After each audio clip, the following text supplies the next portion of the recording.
പാലക്കാട് ചികിത്സാ പിഴവിനെ തുടർന്ന് കൈനഷ്ടമായ 9-കാരി വിനോദിനിക്ക് ചികിത്സ തുടങ്ങിയതായി പ്രതിപക്ഷ നേതാവ് വ്യക്തമാക്കുന്നു. കൈക്ക് ആവശ്യമായ മുഴുവൻ തുകയും ആശുപത്രിയിൽ അടച്ചെന്ന് വി ഡി സതീശന്റെ ഓഫീസ് അറിയിച്ചു.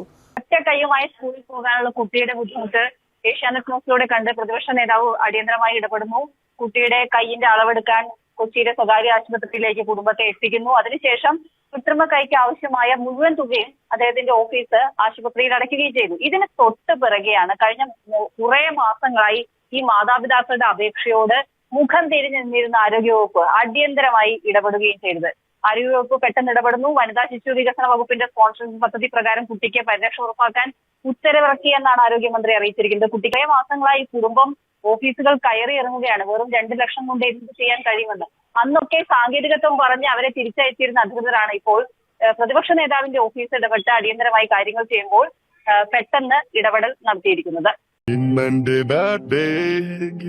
നിങ്ങൾക്ക്